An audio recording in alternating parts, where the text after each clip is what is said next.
Aku cuma tidak mau menceritakan tentang masalah kerugianku kepada manusia. Buat apa?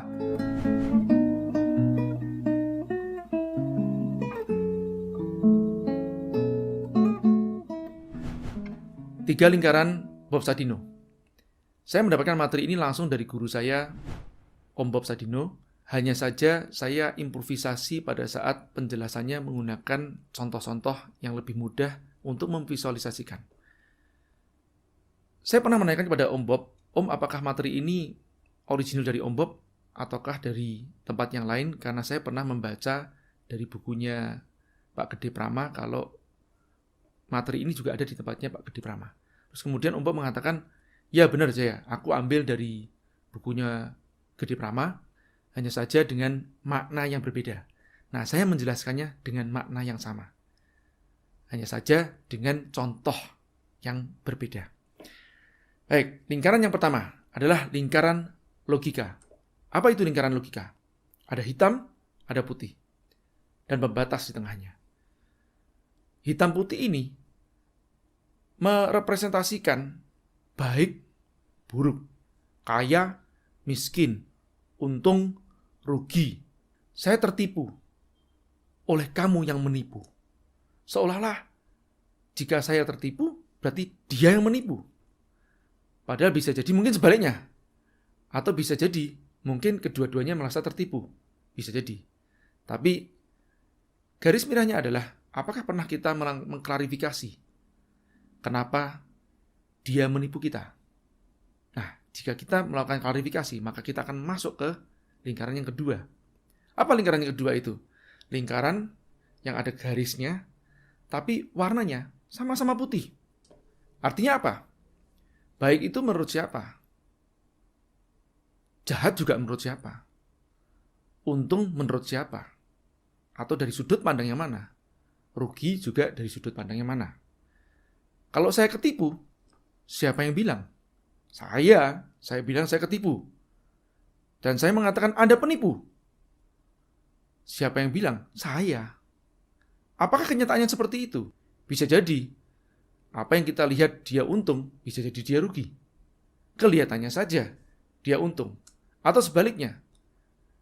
Mungkin kita anggap dia rugi, padahal dia untung. Bagaimana kita bisa mengetahui dua sisi kebenaran ini dengan mengklarifikasi? Bisa jadi belum tentu hitam putih, bisa jadi putih-putih.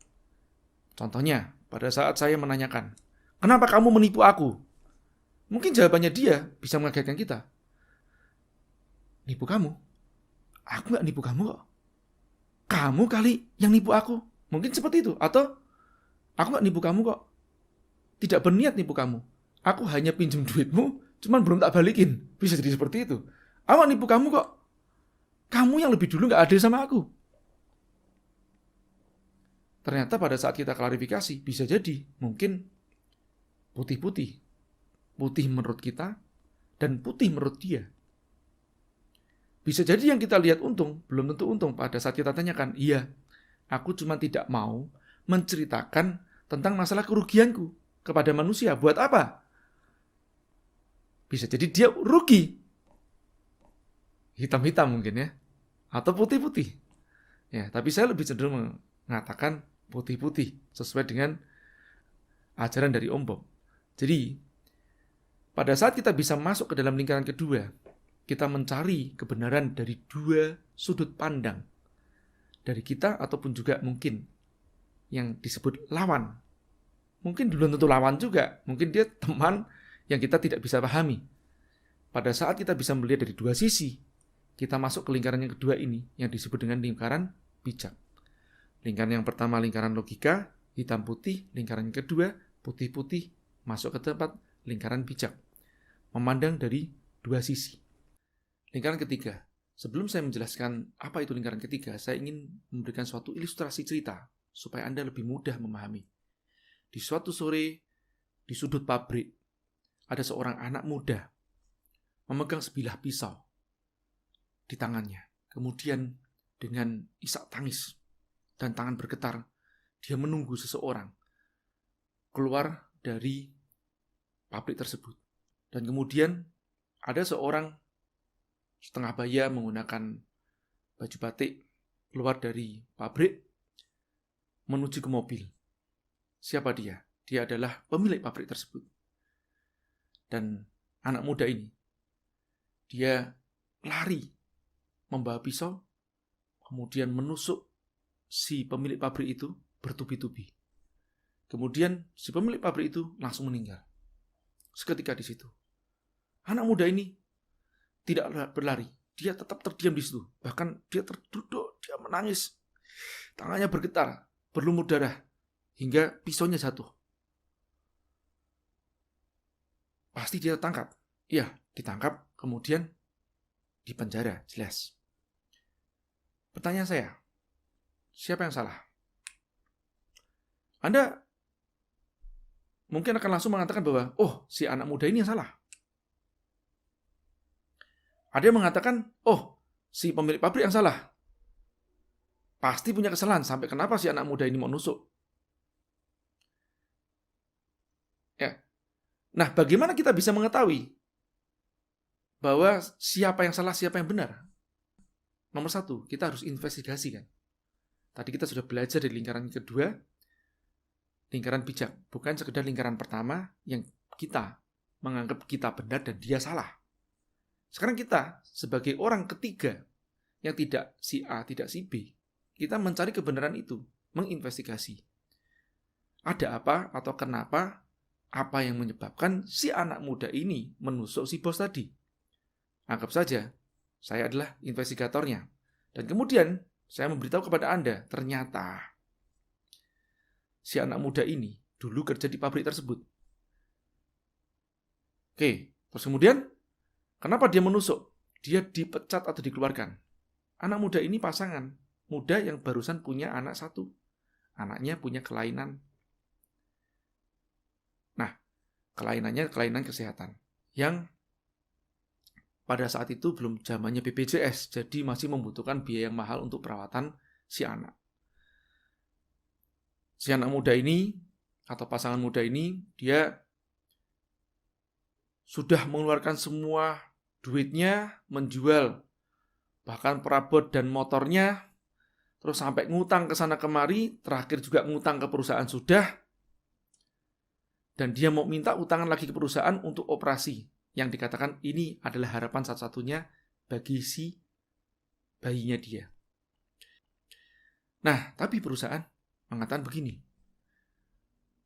kebijakan dari manajemen tidak mengizinkan itu. Nah, kepada siapa lagi dia harus bertumbuh? Dia sudah yatim piatu juga. Singkat cerita, anaknya meninggal. Dan si anak muda ini menyalahkan bos, pemilik pabrik itu yang memberikan kebijakan. Sehingga membuat anaknya meninggal. Maka dari itu, dia menusuk si bos, pemilik pabrik itu. Jadi siapa yang salah? Bos pemilik pabrik, katanya begitu. Nah, seandainya nih, kita bisa mewawancara si bos pemilik pabrik itu, anggap saja seperti itu, saya wawancara, bos, kenapa sih kamu kok tega banget? Kamu tidak memberikan pinjaman lagi kepada si anak muda ini. Gimana pun kan ini urusan nyawa, bos. Terus si bos itu, andaikan ini ya, dia bisa menjawab dan masih hidup atau dihidupkan atau diwawancara di alam kuburnya, dia menjawab begini, hah? Apaan tuh yang dimaksud? Nah, ternyata si bos ini nggak ngerti kasusnya. Kenapa? Karena dia big boss. Terus siapa yang mengatakan tadi manajemen itu? Yang ngomong itu adalah manajer HRD. Jadi manajer HRD mengatasnamakan manajemen. Yang dimaksud manajemen siapa? Yaitu loh peraturan yang sudah dibuat menurut peraturan perusahaannya seperti itu. Padahal sebetulnya di balik peraturan ada yang disebut namanya kebijaksanaan. Nah, tapi ini tidak sampai ke tempat si bos, big boss-nya. Nah, kemudian tiba-tiba dia ditusuk. Apa salahnya dia? Dia nggak tahu. Oh, salah manajernya kalau gitu. Baik, masalahnya bukan masalah salah manajer atau salahnya si ini atau salah si ini. Masalahnya dia sudah meninggal. Betul? Mau disalahkan siapapun juga sudah terjadi.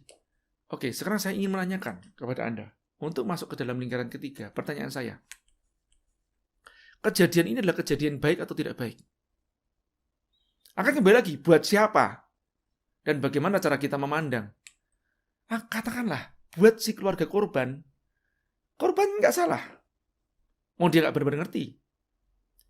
Oke, kejadiannya, si korban ini meninggalkan seorang istri dan 3 orang anak. Pasca kejadian itu, anak yang pertama, yang tadinya narkoba, kemudian dia insaf. Waduh, karena dia harus memegang pucuk pimpinan perusahaan. Istrinya yang tadinya foya-foya, bahkan sering menuntut terus kepada suaminya, dia menjadi insaf juga. Rajin ngaji, rajin sembahyang, solehah. Apakah kejadian ini tidak baik buat keluarganya? Baik kan untuk keluarga yang ditinggalkan? Karena anaknya akhirnya jadi kembali ke jalan yang benar. Dia bisa husnul khotimah. Dan si bapak tadi pun juga karena tidak ngerti. Bisa jadi juga dia husnul khotimah. Karena bapaknya memang baik. Anak sama istrinya yang tidak baik. Tapi dengan kejadian itu, anak dan istrinya menjadi baik. Apakah kejadian ini baik atau buruk? Harusnya si bapak itu mungkin di alam kuburnya mengatakan begini, terima kasih ya, nak, kamu sudah bunuh aku. Dengan begitu kamu sudah menyelamatkan keluargaku. Begitukah? Kalau kejadiannya seperti itu, bisa jadi skenario nggak seperti itu.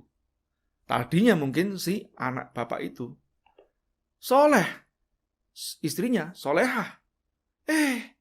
Karena kejadian itu stres satu keluarga. Istri yang sangat mencintai suaminya, kemudian dia setelah stres, setengah gila. Dan anaknya jadi narkoba, padahal tadinya soleh. Ini skenario yang kebalikannya. Bagaimana? Kejadian ini jadi baik gak? Anda mengatakan, tidak baik. Ya belum tentu juga. Belum tentu. Kenapa? Perusahaannya bisa jadi mungkin bangkrut setelah itu. Nah, tapi Anda di sampingnya yang punya pabrik yang serupa, Anda kelimpahan rezeki setelah itu. Gara-gara pabrik yang satu ini tutup. Bisa jadi yang tadinya karyawannya di perusahaan itu pindah ke perusahaan Anda. Dan kemudian Anda mensejahterakan karyawan itu juga. Dan Anda pun juga menjadi kaya raya. Bagaimana? Jadi baik gak untuk Anda? Anda mengatakan, ya baik dong. Terus akhirnya Anda berterima kasih kepada si pembunuh ini. Jangan sampai begitu ya. Nah, tapi bagaimana kita memandang suatu kejadian ini secara paripurna? Ada satu runtutan, efek-efek yang kadang seringkali kita nggak ngerti. Itu adalah rahasia Allah. Lingkaran ketiga mengajak kita untuk memahami apa yang disebut namanya iman. Maka lingkaran yang ketiga ini tidak ada garisnya. Kosong. Putih. Semua kebaikan. Apapun yang terjadi pada diri kita adalah kebaikan. Terus apa manfaatnya kita mempelajari 3 lingkaran ini? Sebetulnya 3 lingkaran ini seperti suatu proses keimanan kita. Lingkaran pertama, kita yang sering menggunakan logika kita. Lingkaran kedua, kita sudah mulai belajar untuk lebih bijak. Dan lingkaran ketiga adalah lingkaran iman. Atau yang Om Bob sering sebut dengan total surrender. Pasrah atas kejadian-kejadian yang menimpa kita. Memahami lingkaran ketiga ini pada saat sebelum kita melangkah itu adalah sesuatu yang membuat kita akan tenang. Contohnya, sebelum kita berikhtiar, justru disinilah kita harusnya lebih dulu bertawakal. Maknanya seperti gini, bukan berarti bertawakal itu terus kita nggak berikhtiar. Kan sebelum berikhtiar. Ya, makanya ada konsep yang disebut namanya dzikir, fikir, ikhtiar yang dipopulerkan oleh A.A. Gim. Itu bagus banget sebetulnya konsepnya. Dzikir itu adalah konsep kita bertawakal kepada Allah. Karena kita ini lemah, kita hanya bisa berikhtiar, hasilnya ada di hak Allah. Nah, dari situlah sebetulnya kita memasrahkan diri kita sebelum kita berikhtiar. Ya Allah, aku pasrahkan diriku padamu sebelum aku melangkah. aku meyakini bahwa segala kejadian di belakang itu adalah kebaikan untukku. Baik sesuai dengan skenario atau tidak sesuai dengan skenario. Atau istilahnya, baik itu kita mendapatkan hambatan atau kita mendapatkan kemudahan. Tergantung bagaimana kita menyikapinya. Seringkali, teman-teman, harapan itu tidak sesuai dengan apa yang kita inginkan atau impikan. Keimananlah yang membuat kita ini memaknai segala sesuatunya dengan positif. Mungkin sekarang kita sedang dalam kondisi tanda petik tertipu. Tapi coba pikirkan, bisa jadi ada kejadian di balik penipuan-penipuan itu. Anggaplah beneran Anda tertipu. Tapi mungkin ini adalah saatnya kita berpasrah kepada Allah. Mungkin inilah saatnya kita mengatakan bahwa rezeki itu beneran titipan. Kalau diambil ya sudah, bukan hak kita. Dulu pada saat kita miskin, sering kita mengatakan bahwa rezeki itu hanya titipan. Pada saat kita sudah punya uang, terus kita sering mengatakan bahwa ini adalah hasil kerja kerasku. Itu adalah ketakaburan. Paham ya, kawan-kawan? Mudah-mudahan hal ini bermanfaat bagi Anda dan juga tentu aja bagi saya. Bukan berarti pada saat saya menyampaikan materi ini, dan ini sekali lagi bukan materi dari saya, dari Om Bob, terus kemudian saya berada di lingkaran yang ketiga. Tidak. Karena iman itu kan kadang naik, kadang turun. Saya juga sering menggunakan lingkaran yang pertama, alias menggunakan logika tok. Bahkan sebelum lingkaran pertama ada satu lingkaran lagi sebetulnya. Kalau tadi hitam putihnya jelas. Ada lingkaran yang ke-0. Apa itu lingkaran ke-0? Atau sebelum lingkaran pertama, yang disebut namanya lingkaran rasa. Apa itu lingkaran rasa? Kalau lingkaran rasa, hitam putihnya nggak jelas, acak. Apa itu? Kalau orang sudah punya suatu perasaan kebencian, kebaikan pun tidak terlihat. Apapun yang dilakukan oleh orang itu, seolah semuanya adalah keburukan. Padahal bisa jadi itu kebaikan. Itulah lingkaran rasa yang harus kita jaga. Baik. Semoga bermanfaat. Terima kasih. Assalamualaikum.